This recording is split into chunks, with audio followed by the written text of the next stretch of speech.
Hey everyone!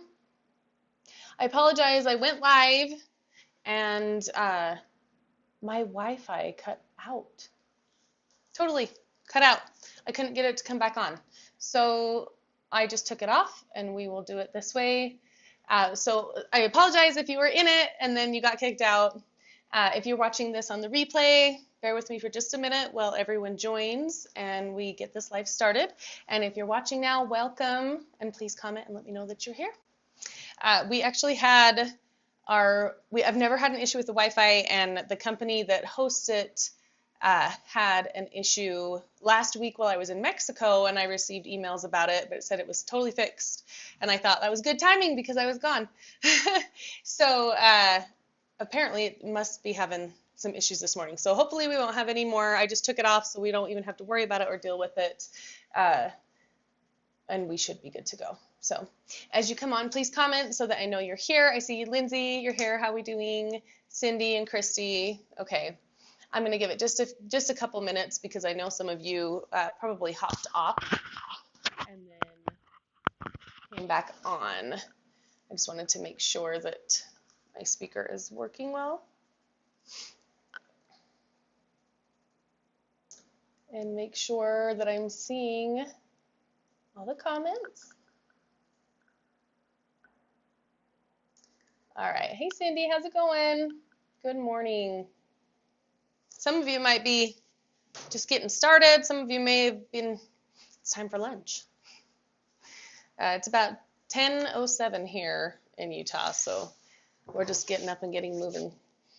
Okay, good. All right, so we should be good for our live now. Thank you for being patient and for joining.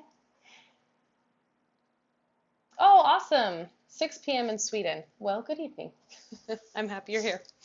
All right, so we have 2 more finishes that we are going to learn. And I had originally only planned on teaching 3 different finishes in this class, but I've discovered after painting some more and looking more at Raku pottery that there's actually 2 finishes in like the bright matte category that I would call it that are different enough that I felt like I needed to teach both of them so that you would have that knowledge to do either style.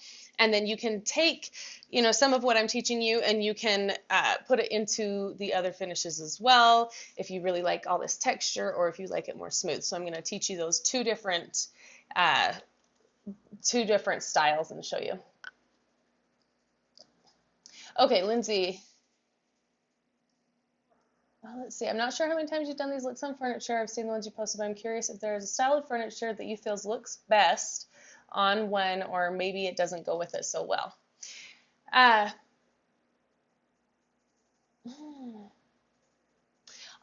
would say that it doesn't matter. You can choose whatever piece speaks to you or whatever your style is in your home. If it's a piece for your home, if you have much more modern furniture, then go ahead and put it on a modern piece. It would be really cool with like some sleek black legs, the hairpin legs or something like that. That would be really awesome. And then you could add in, a little bit more neutrals underneath to bring it to a more modern feel. If you wanted it more elegant and regal, I really like it on curvy furniture. I think it looks awesome with details. If your furniture doesn't have a lot of details, you can always add some raised stenciling in the when you add your texture in the base, like some 3D fiber paste raised stenciling would be super cool. You could add some molds before you get started and kind of add some texture if you want, if you feel like your piece is too boring, or if too plain.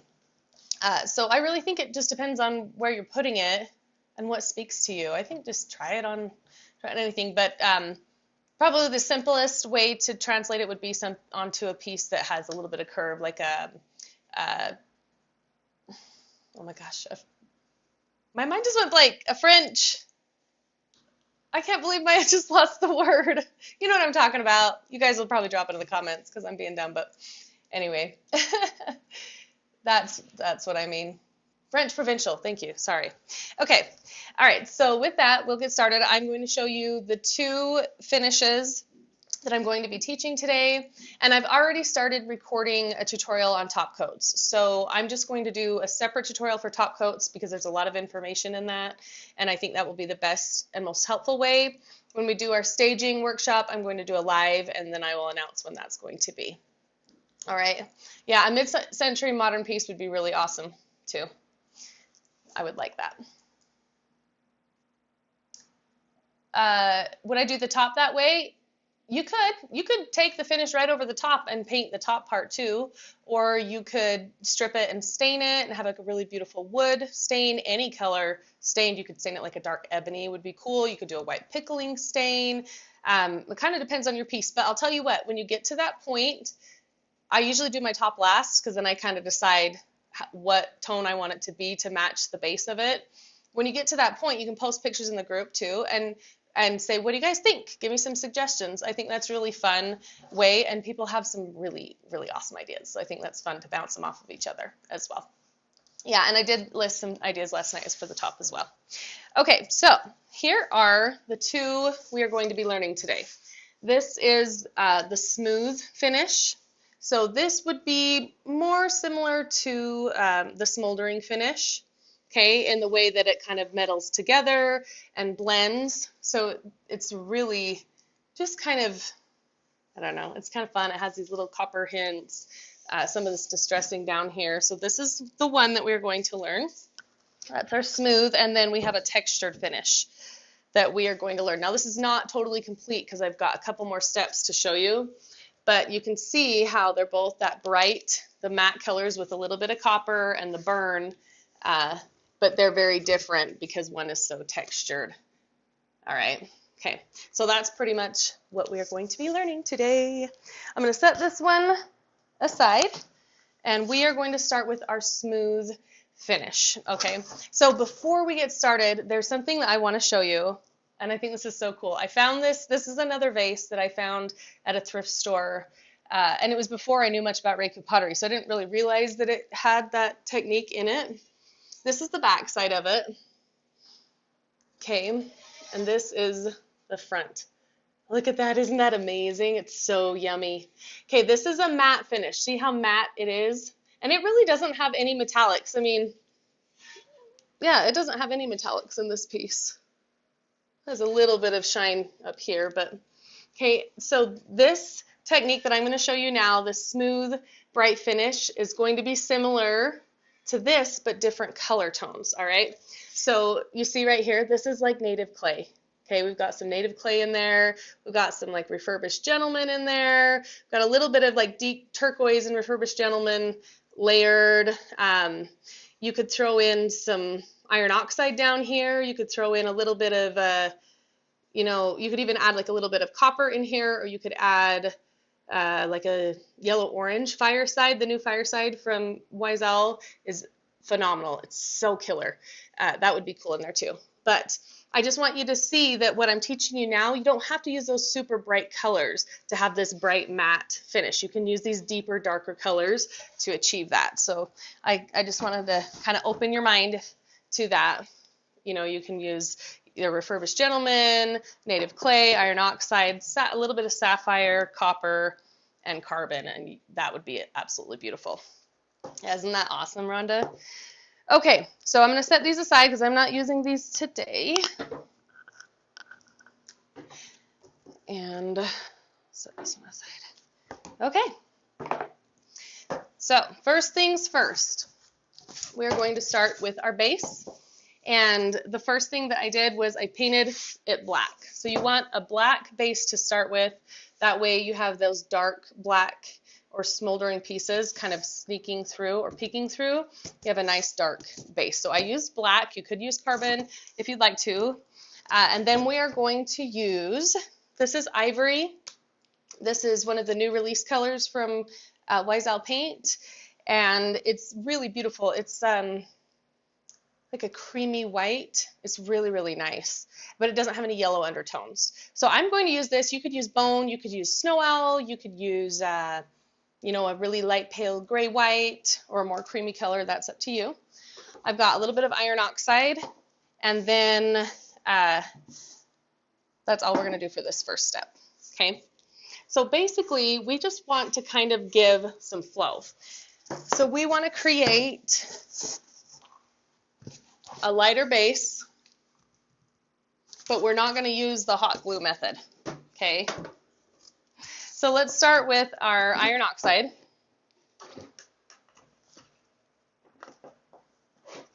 You could start with our iron oxide or your ivory first. We'll just start with the ivory.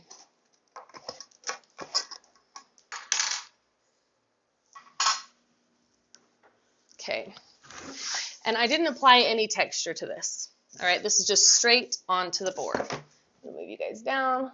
Boop, so you can see better. Perfect. And we're going to use an 035 Klingon brush. The Klingon brushes are black, but I painted and added a transfer, and then I dipped mine in epoxy because they were really old, but the brushes were good. So you can always do something fun like that.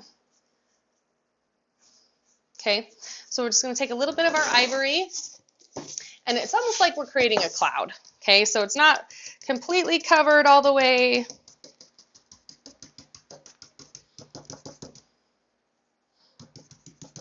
There might be some thicker spots than others. And I leave like a little bit of a gap between.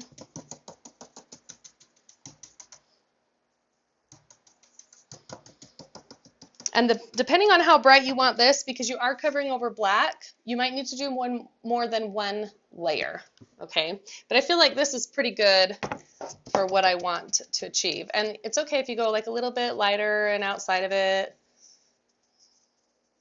Okay, that's about what you're going to need. And this is just going on the bottom part. Okay, we're creating that bottom lighter base, and then we're going up into the colors. If you look on the really bright, colorful matte Raku, most of it will have a large white or ivory section in it. That's very normal. So that's why I created this white ivory base to kind of add into it. And next, we're going to add our iron oxide. Now the iron oxide, we're going to add a little bit down into this ivory. And then we're going to also add a little bit just kind of onto the top part of our piece, randomly kind of build that background.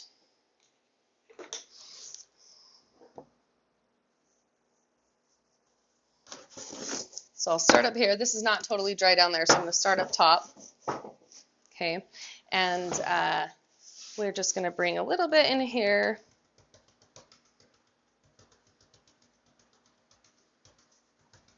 A little bit into here maybe. Just kind of sporadic. We really want that black to show through, so I don't want to completely cover the black. But I do want like a little bit of rust to show through here and there. Okay, now where our white meets the black, or ivory meets this black, I'm going to stip a little bit along that edge. Okay, and I'm not doing a lot of blending. I'm not really doing any blending or any motions. All I'm doing is stippling to kind of start to build up this, like a little bit of a splattered effect. Okay, that's kind of what we're looking for.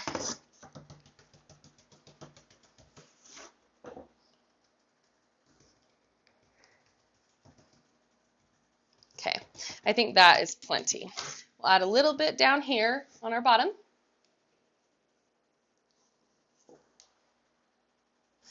And I like to add a little bit more at the base.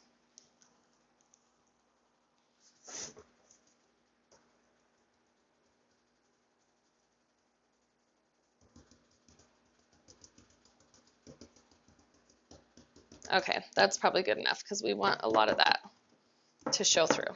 Okay, so that is totally sufficient. I kind of like the way that bottom flows. That looks really cool all together, doesn't it? Almost like waves. So no blending on that part, just stipple it on.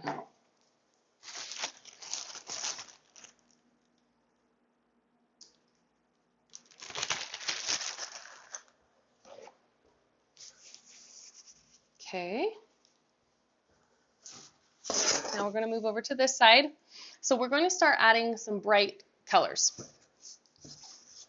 This is a much simpler finish than the other ones we've done. There's a lot less layering over it, over top the other. And so it's a little bit simpler to do. So I'm going to pull out sapphire, deep turquoise, and a little bit of, let's see. Well, maybe I'm just going to do the turquoise. Hold on. I had to, like I said, I have to rearrange in my mind the way that I do this, because I do it a little bit different when I teach. Okay, so we're just going to add deep turquoise right now. And this is going to be like our main base color. So if you look at the finish, yeah, we've got some pinks and stuff in there, but the deep turquoise is going to sit back behind, and it's going to be like our bottom main color. So if you don't want the deep turquoise to be your bottom main color, you could do sapphire. You could switch up the colors and do something different, but you want one color to be kind of like the base. All right.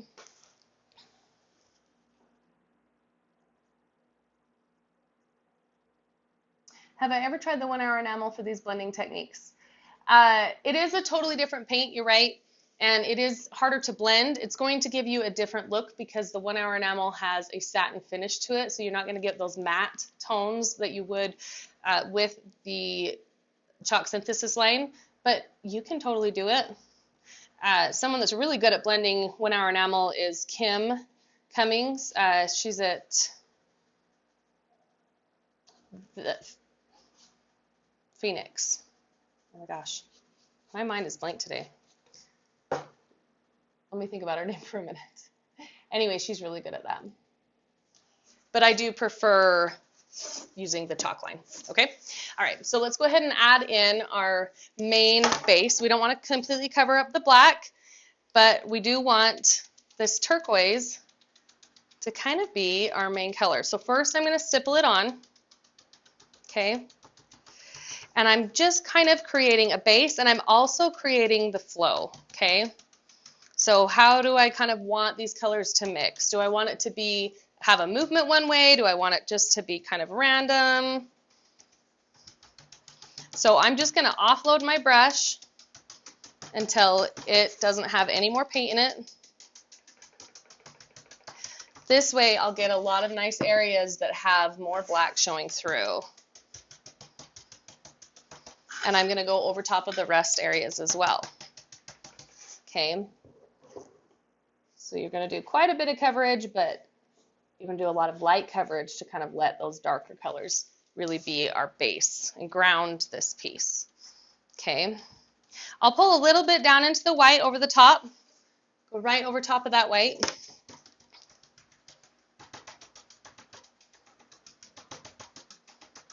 Okay. A little bit down here maybe. And then I really want the eye to focus kind of right in here, so I'm going to add a little bit more of our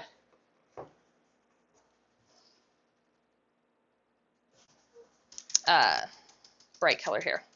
No, Kim Nguyen's is a different, she does amazing work too, but she is a different one. I'll link it. I'll write it down. Okay. All right, so we're just going to get some good coverage here. And now, whatever's left on my brush, I'm going to start making those swirls, those wisps, and kind of give it that smoky look, okay? So I'm just going really gently, and I'm just starting to kind of pull out from that center and give it a wisp. So really gently, and I'm pulling from the center because I still have enough paint on my brush that if I were to stipple somewhere else, I can get quite a bit off.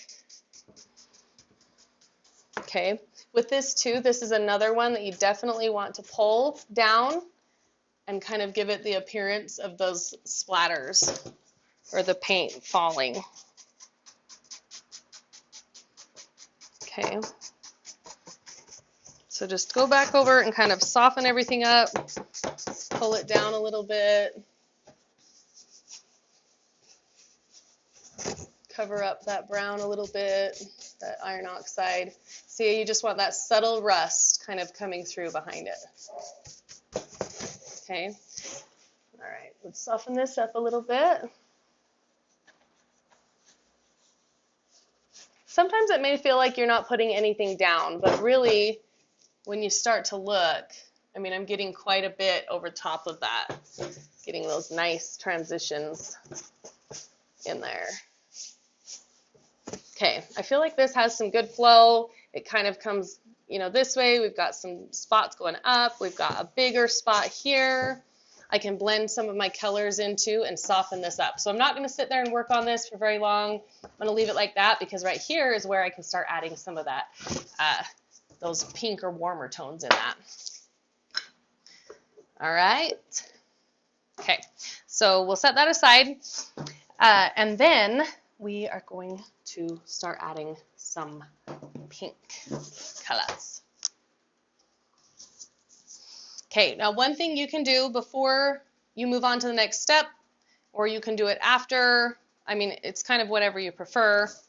I'm going to show you on this side of this, but I'm going to distress some of that ivory back, so some of that black will show through. I like the look of this. I think it kind of makes it look more authentic and genuine, but if you don't want to distress, you can leave it. So basically, this side has been distressed. We see a little bit of these black in any little bits of texture that come through from the dresser, and this side has not been. See, it's a little bit more bright, a little more faded over here. So it's totally up to you, but I'm gonna go ahead and distress this so you can see what that looks like.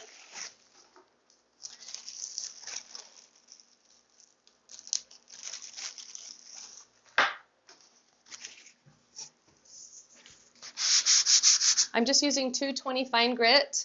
The rad pads from Surf Prep are really awesome, really rad for doing things like this. I didn't have any on hand, but if you wanted to try them, they're worth it. They're really cool. They come in a pack of like 5 or 6, something like that. They have different grits and they're foam, so they're really easy to hold. I'm just going to use some sandpaper here. You don't want to go too heavy on your grit because then you will get some harsh lines and scratches. And you want it to be, this is a very soft, smooth finish, so you want it to be smooth. So this also helps to kind of soften up that transition and bring out any of that texture that's underlying. Okay, swipe it back.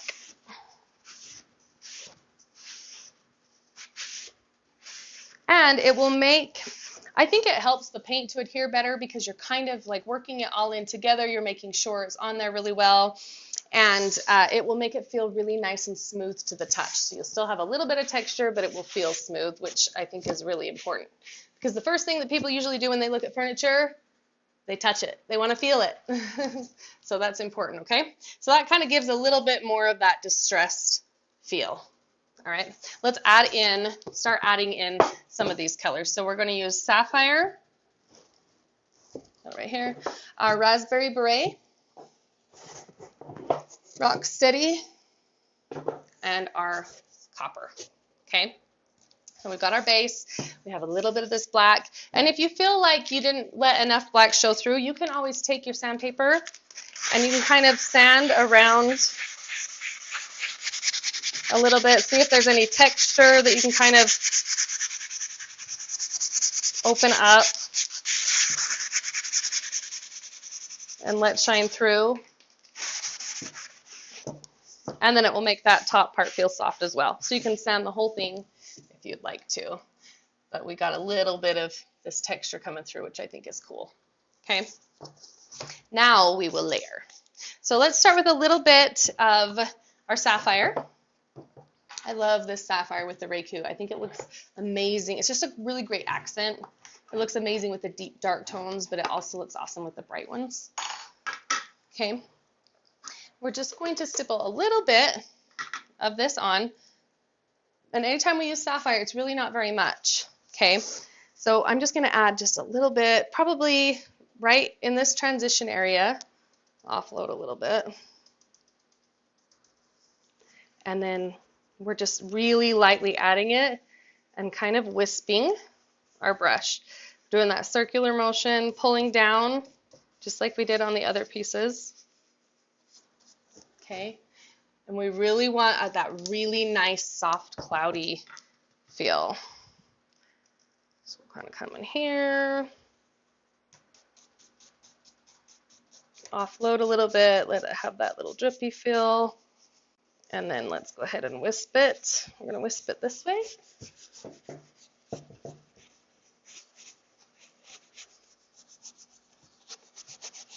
Now, I don't make them perfectly blended. I don't want it to be splotchy, but I'm not going to stress too much right now if it feels that way, okay? So I might just shape it a little bit more.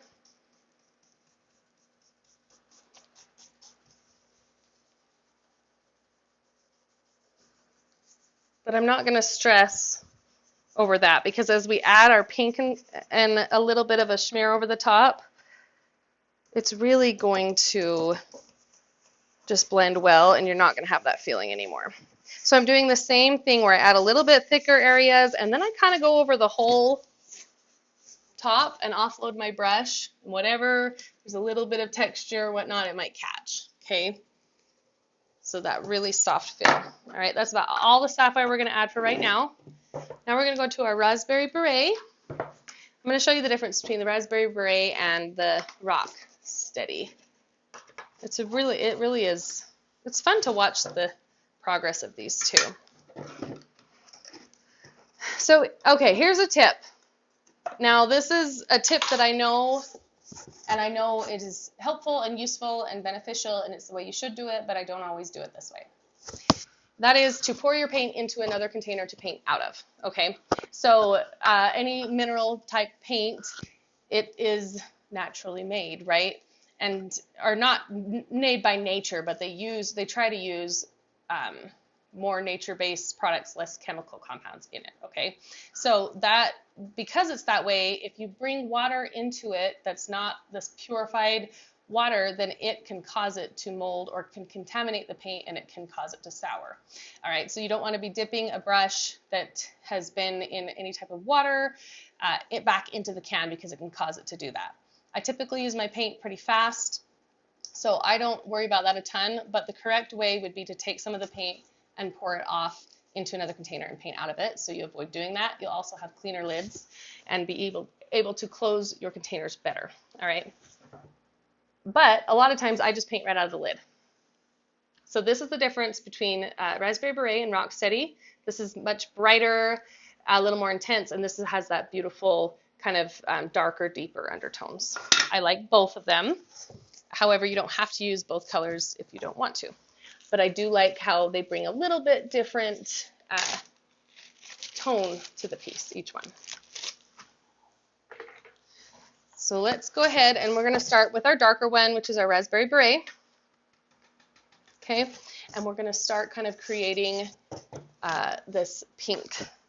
So we're going to kind of bring it down. I think we should just continue from this side.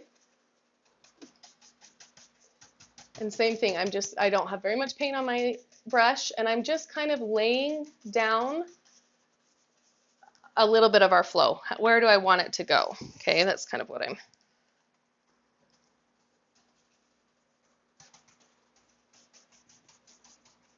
Okay.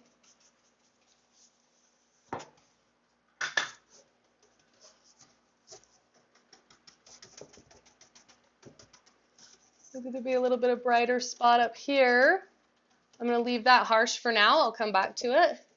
Okay, and there might be a little bit here. Maybe we'll just barely touch that edge. So basically, we just want to create our flow. Okay, so now that we have where we want it to go, now let's soften it up. You know, I don't know what a clean lid looks like either, Amanda.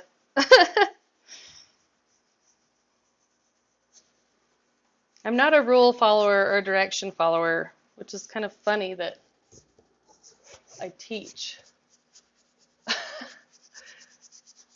But you know what? I don't teach you to follow the directions exactly. I teach you to learn the concept, take from it what you want, and then do your own thing with that knowledge. So I don't expect you to do exactly identical step by step. I want you to kind of do your own thing. But if that's how you learn and you're comfortable with starting that way, that's okay too. And then you can kind of branch out. Okay, so I don't want to cover up my rust and black spots. I kind of want to let those kind of show through. So if I let any paint over the top, I'm just going to barely even touch it. Okay.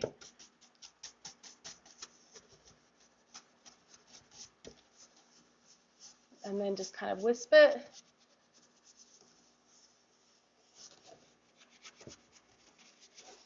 Okay. So I really like the way that this flows and feels. Maybe it feels like a spot, but I like the look of it. I actually really like that. I like how the colors have blended. Nice. Okay, this is just a little bit of Rocksteady. I'm just bringing a little bit of Rocksteady into that corner.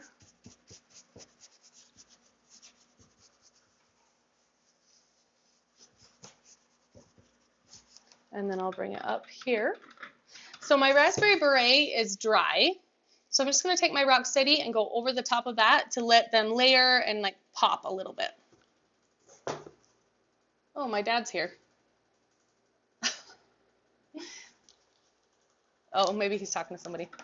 I just saw him out the window.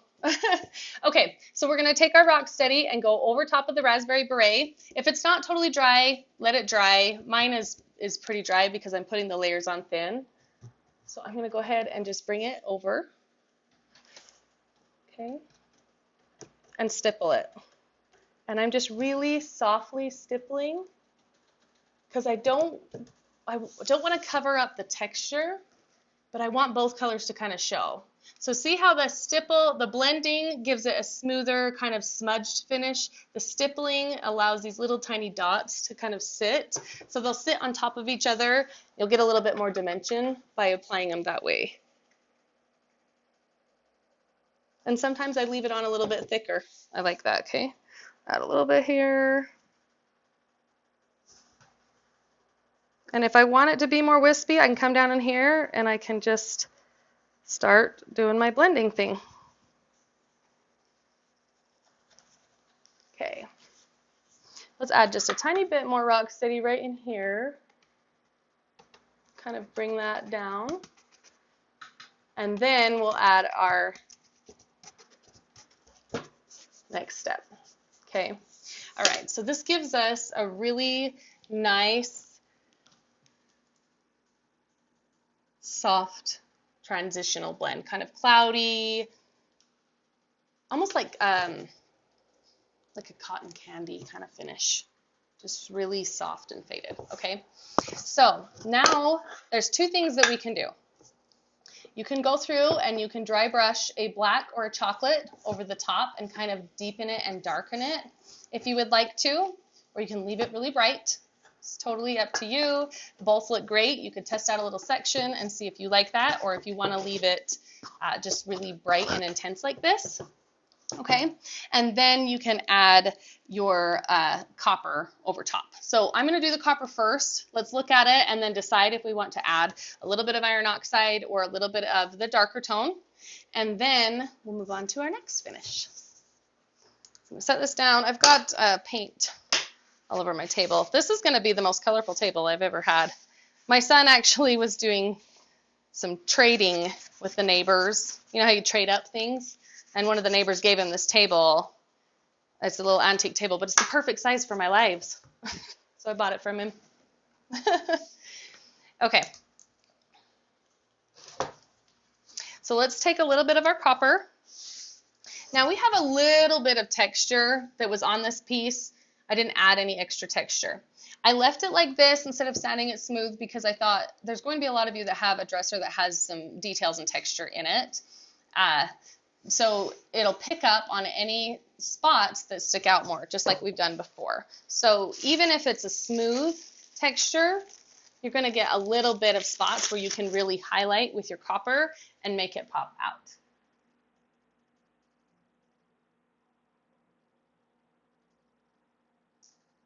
If you can only get the Rocksteady or the Raspberry Beret, if you get the native clay, you could get the Rock Steady and add just a teeny bit of native clay, and you'd get a little bit similar tone to Raspberry Beret. So that's, if I had to choose between the two and I had the native clay, that would be my choice. Okay, so let's grab our brass patina effects. This is the copper from Redesign with Prima. This is the only metallic I'm going to use in the bright matte finishes. Okay, I don't use the other metallics in them. If you want to, you totally can. We're going to do it with a palette knife. Okay, and I'm really carefully kind of just looking to see if there might be any areas that I could pick up with the texture. And I'm just kind of lightly letting it grab those.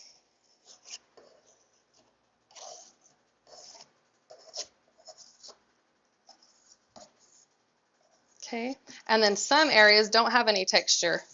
So I'm gonna lay down a spot like that, like a blob, and then I'm just gonna pull from it, and it will disperse it, and it will make it appear as though we've added texture, but really we're just almost like dry brushing with the palette knife. You can use a brush to do this as well if you prefer. So whatever you're more comfortable with. And I like to kind of hit mostly over the pink, and then I'll kind of pull it down just a little. But you don't want too much. You want enough to kind of tie your piece together, but you don't want so much copper that it feels like, you know, it's mostly copper. I would say that's pretty good. Okay. Now I have some spots on this side that look a little bit more soft. That's because I applied this with a brush. Applied this with a palette knife. Okay, I wanted to show you the difference. This little bit softer touch or a little bit harsher. You can also do it with the brush, and then you can go over with the palette knife and add a little bit more intense. But let's just take a little bit of our copper with a brush and soften a little bit up here. Okay, so let's soften this top.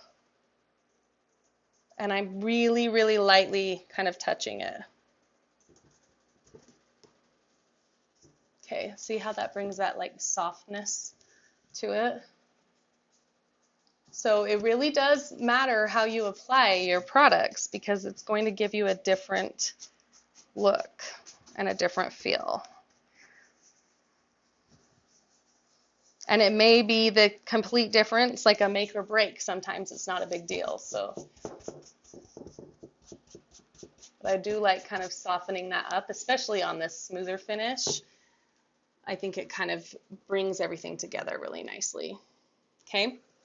All right. So that is our smooth, bright, matte Raku finish.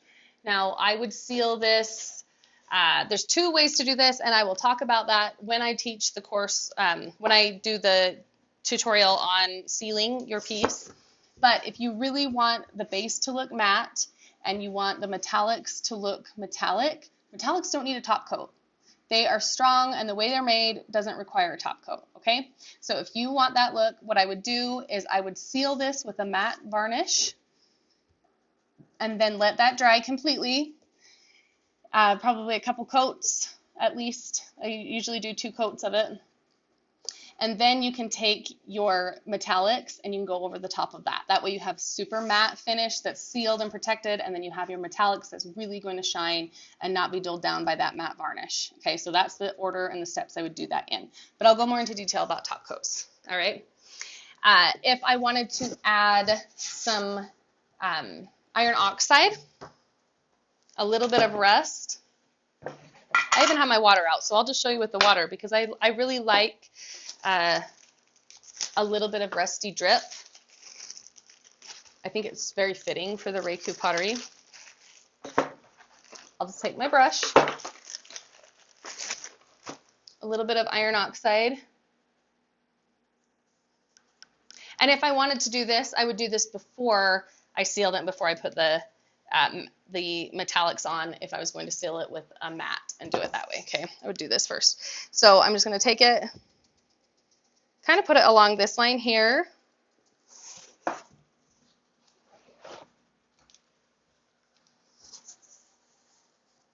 I've got my water bottle. And I'll use it. Sometimes I'll even hit it like with my finger a little bit just to kind of let that water, if it feels too splotchy, I'll dab it with my finger and just kind of let that water fall. Okay. See how that just gives it a little bit more depth, and it kind of helps to create like a barrier between this base and the top and help it transition. All right, so you can take that and put it all the way across. Remember, when it dries, it's going to look a little bit different. Okay, so I'm going to set this aside and let this dry, and then I'll show you what it looks like when it's dry. Okay, and we'll just do this side so you can see the difference between the two. All right, yeah, I really do like a little bit of iron oxide. I think it really kind of ties the piece together. Okay, all right, so that is our bright, matte, smooth finish. It's very cloudy-like. All right, our next one is, oh, that's not the next one. This one is. Our next one is very, very textured. Okay, we're going to skip a step in the beginning of this, but we've already learned it, so don't worry. I'm not going to leave you hanging and just make you guess. Okay, I decided not to show this again because we've already showed it. It takes a lot of time, and if you've seen the first workshop, you know what I'm talking about. If you haven't seen it, then you'll need to go to the first workshop on texture when we learn the rusted metal finish. And that's the texture we're going to be using for this base. So keep that in mind. If you haven't seen it, go watch it. If you need a refresher, you can watch the replay just on that part. But that is what we used. So this is kind of what we're going for. This is not completely finished. We will finish it. This is what we're doing right now, okay? Okay, so we start with our rusted metal textured base. And just for a quick recap on what that is, you use salt wash. I used iron oxide and salt wash, mixed it together so it's a frosting-like consistency. You are going to take your palette knife, spatula, and apply it completely. And then you are going to take your brush, your broom brush, whichever one, something sturdy that you can stipple with, and you're going to stipple those pits, the pitted areas, okay? Then you take your palette knife again, and you're just going to kind of lightly go over so that some of the pitted areas are exposed, and then there's some smooth parts as well. So you have both of those textures going on, all right? So that is from the rusted metal finish. That is our base texture. That's all I've done here with the iron oxide. And then I painted over the top black, okay? And I let some of those pitted areas that had the iron oxide, I didn't completely cover them. I let some of that iron oxide show through, okay? So that's all we've done. That is how you start your base of this finish, all right? I'm gonna grab a drink real quick. Ooh. Okay, I've been speaking so much this weekend, I think I'll just take a break from speaking for a while. Okay, so now that you have your base done, we are going to start adding in our color, okay? So we're going to start creating our flow the same way that we have in the other pieces, and we're going to start with our sapphire. We're going to stipple sapphire, raspberry beret, deep turquoise, and then we'll move on to our next step. So that's basically what's happened here, okay? So we've got our sapphire, and this is going to go vertical, okay, our finish, because we're going to have like a metallic area here that's burned and scorched. That's kind of like the base of our pot or the base of the dresser, right? Then you have some really... Okay, we're back. I'm going to wait just a minute because my signal cut out. I am so sorry.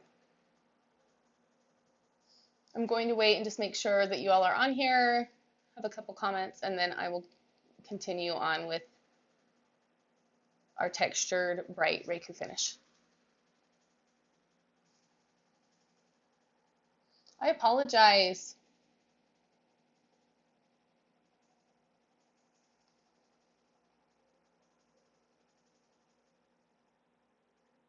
I'm sorry that happened. Okay, but we move on. As long as y'all are here. Okay, I have a feeling that it is going to do it again. So I'm going to end this live right now. I'm going to start another one, and we will start on our textured finish. All right, so I'm going to close out this live, and then I'll open the next one. Actually, I'm seeing...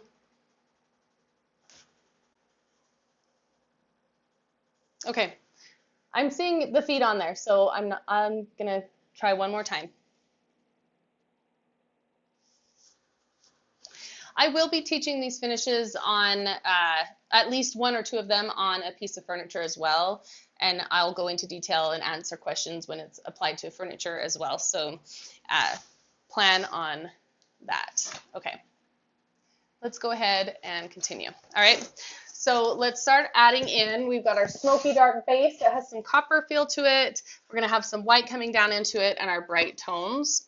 So let's go ahead and bring these up. We're going to start with sapphire on the black. Okay. Thank you for being patient.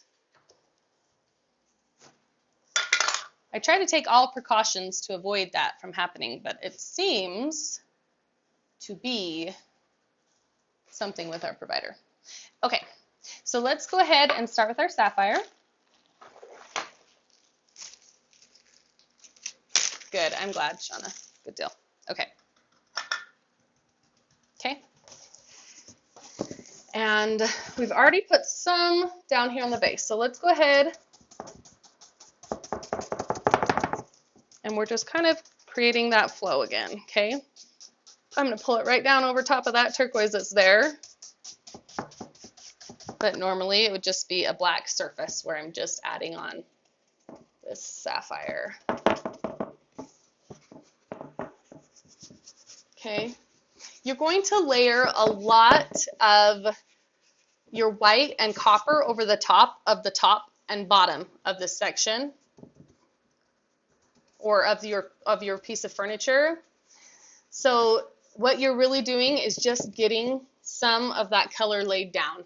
You don't really need to worry about how much it's blended because most of this is just going to be kind of like background noise in the finish. Okay, bring a little bit up here. Okay.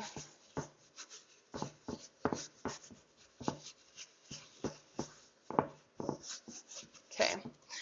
So see how I'm not too worried about it being real blended. This looks like I could paint a face in there or something. That's kind of cool.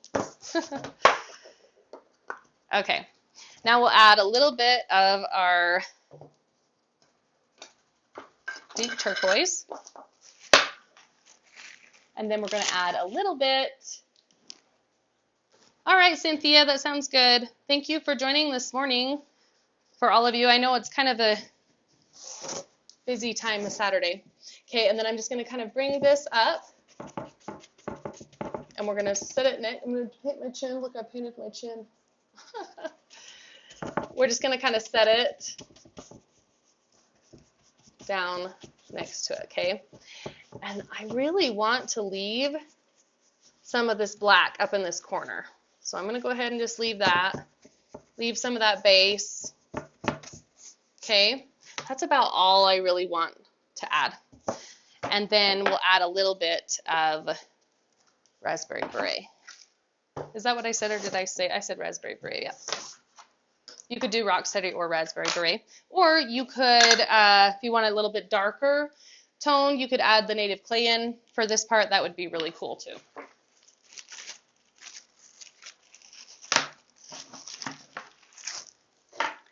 And, okay, same thing, just a little bit of lid. Just a little bit of lid. I like that. It'd be like a good catchphrase when you need just a little paint, just a little bit of lid. Okay, so let's add just a little bit here. I feel like it's going to need some warming up right there.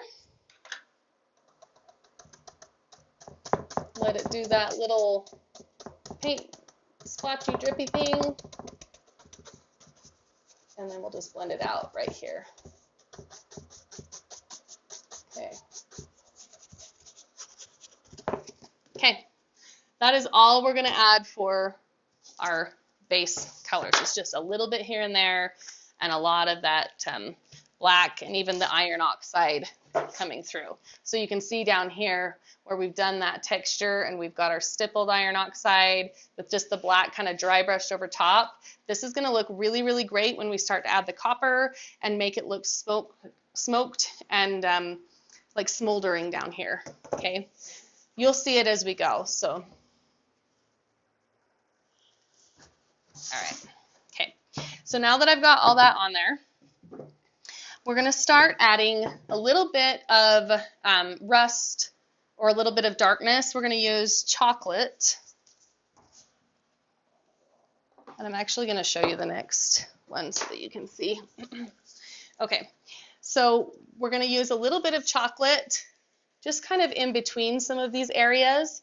Then we're going to smear over the top all of this ivory and get some of these really bright smears. So we're just going to kind of dry brush a little bit of chocolate.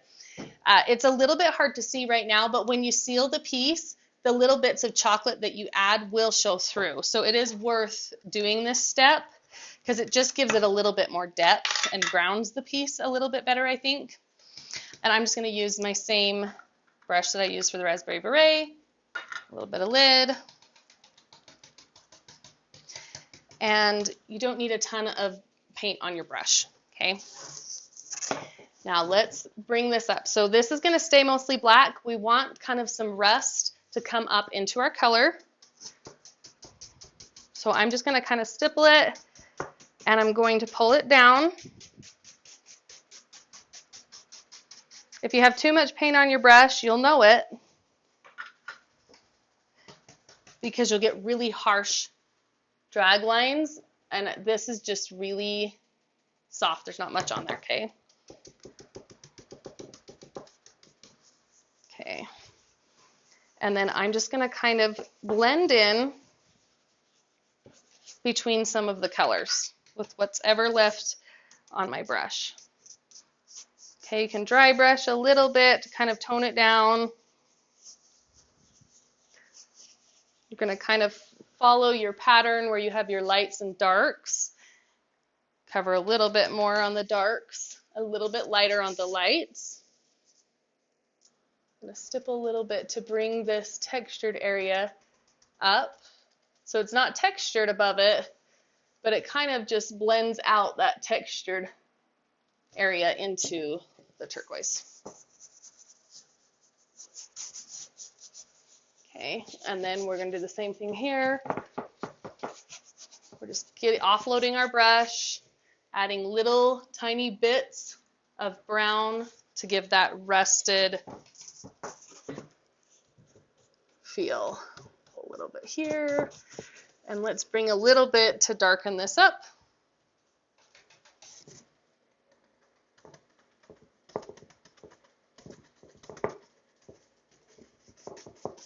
And a little bit in here. Okay, so this is going to tone down our colors a little bit. It's going to hit that texture because you have a lot of texture on this piece. It's going to hit that texture and give you those areas where you've got your peaks that are darker and then your valleys that are lighter and kind of blend in. Okay. And I think I'm going to add just a tiny bit more. I'm really liking the way that looks. See, that's starting to appear as though it's been blackened or charred, right? That's what we want, kind of. So we'll add just a little bit more brown. And I can't say this enough, but always remember, it dries darker and matte. So if you're not loving it, step away and then come back after it dries and then decide what you think. So take your judgy pants off. That's what I say. Take your judgy pants off, walk away, and come back, and you might really like it. Okay. Don't worry, Tracy. There's always the replay.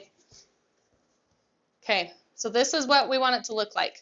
Now is where we're going to cover up large parts, okay?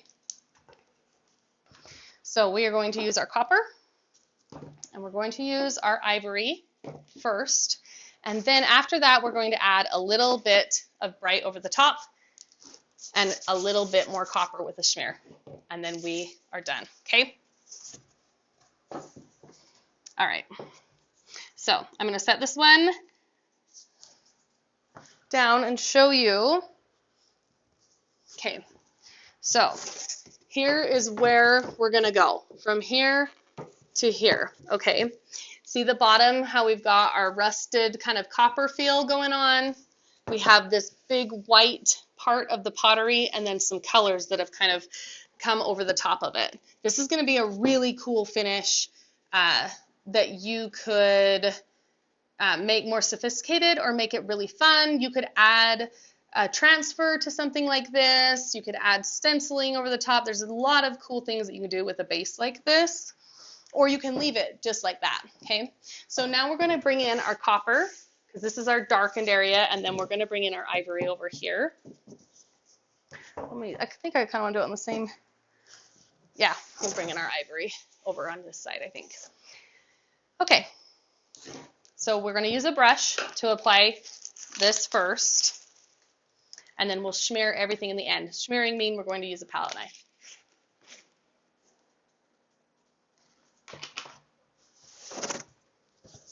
Oh yeah, I can kind of see that face. Look, we could probably stare at these for hours. These could be like therapy cards. You know, when you go to therapy or talk to a counselor, sometimes they'll be like, what do you see in this? We could do that with our Raku paintings. No, I'm not a therapist in any way, so I probably don't know what I'm talking about, but I do think that would be kind of cool. Okay, so we've got our copper, and we are going to just start pulling, okay? So we do want some coverage, but we don't want to cover a lot right now. With our brush, we're going to do kind of that lighter feel. So when I showed you the first finish, we had the brushed copper that looked very light and airy, and then the smeared. So we're going to start with our light and airy, okay? And you can stipple a little bit first if you want some harsher copper areas, and then kind of just pull your brush out. Now the copper is so intense that you really don't need much to start picking up on that texture. Now here is where you're really going to start to see that texture base, that the rusted metal textured base is magic for this, because there's so much texture that you don't have to do less work because you're layering the colors, and the colors are going to pick up on that texture, okay? So that's our soft kind of coppery rusted base. I'm going to add a little bit more in the corner because, no, I love the random. My life is mostly spontaneous and random, so I think that's awesome. Okay, I'm going to add just a little bit more in here because we do want some spots that are like really, they look like they've been dipped in copper and then some of the copper's been like burned away or didn't stick in some parts. Okay. And I do the same thing with the copper too. I pull my brush down. That's another reason I like these Klingon brushes, because I'm very hard on them, as you can see, and I have every Klingon brush I've ever used, and they're awesome. Now you can see as I'm going, like I might have a little bit extra on my brush somewhere that I didn't realize, and I hit it. Don't be like, oh no, it's ruined. It's never ruined. Dude, that might be the coolest part of the piece, because you have like this random copper spot you weren't planning, and now it's like, oh, it kind of looks like it's dripping down and falling. So if something doesn't go exactly right in your head, just let it be, because it will look more authentic. Mistakes. I don't even want to call it a mistake, because it's not a mistake, but that's the way you might think of it. So mistakes don't make it bad or wrong. Mistakes make it genuine and authentic. It's like our wrinkles. Okay.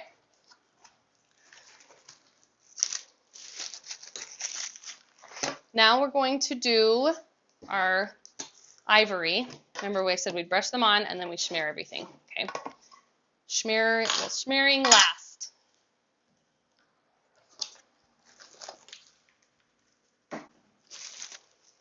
Happy accidents. I like that. Good old Bob Ross, right? Okay. So now we're going to take our, now you can do this two ways.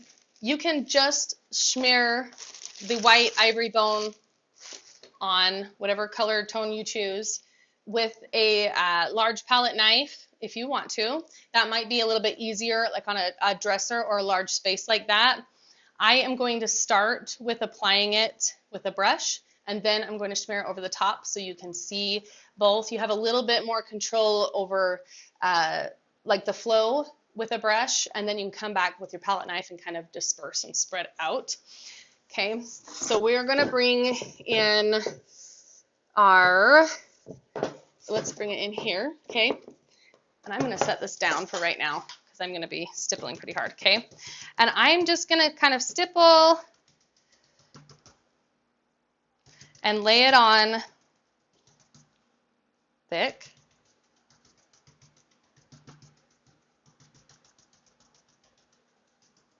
Okay, I have this little pitted area. I don't want to cover that up. Okay, so stipple it on. Don't completely cover. But this, your white pieces, like if you look at Raku, some of them will have just a big section on the side that kind of has like that, just the white cooked clay color or the kind of gray. So we're going to bring a little bit here. Then we're going to fade it out and let it kind of darken into the black abyss. Okay, so let's bring this down. Okay, soften our edges just a little bit. This is not, it doesn't have to be perfect to soften. You just want to soften a little bit because you're going to put paint over the top. Now when I smear this on, there's two ways you can do it. You can just smear the paint and have it be a thinner look or feel, or you can use the palette knife and use a little bit of salt wash and mix it in and make it a thicker smear over the top of this. Okay, it's totally up to you, whichever you prefer. I'm going to do it this way and then add a smear with my palette knife over top. Okay, Cynthia, you have a question. If we were going to buy 2 brushes to do on furniture, which would I recommend? Yeah, some of them are too big when you're practicing on boards. I agree with that. Okay, so for a Raku finish, I recommend the oval brushes. If I had to get 2 brushes, I would probably get an 035 or an 040 Klingon brush, and then I would get an S50 or S30 or F50 or F30. Those are the same size of brushes, the 30s. It's just the handles are longer. So your long handles, these are going to be your F brushes with the long handles, and the ones with the little short handles are going to be your S brushes. Okay, Weisel's out of stock on these right now, but they will come back in. But the other ones are the same size, just different handle. Okay, that would be my recommendation for this finish. All right, now I'm going to take, it's not all the way dry, that's okay. If it was dry, it's probably better if it's dry, but that's okay. Okay, I'm going to put the paint right onto my palette knife, and we are just going to smear that color on thick. Okay. So you can see how you probably want a bigger palette knife, obviously, if I was doing a piece of furniture. Okay, but I'm going to let this kind of fall where it may, and some spots may just kind of start to pick up on that texture. You can make it really nice and smooth if you want, or you can kind of drag your palette knife through it and give some different texture. But I just like to pull it across until I get most of that covered, okay?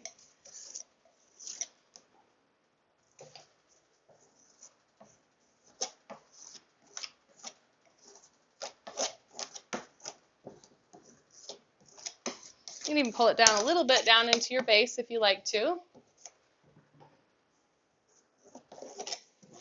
And it just kind of depends on how much you want covering your piece. Okay, I'm going to add just a little bit more, almost like it kind of chipped away here.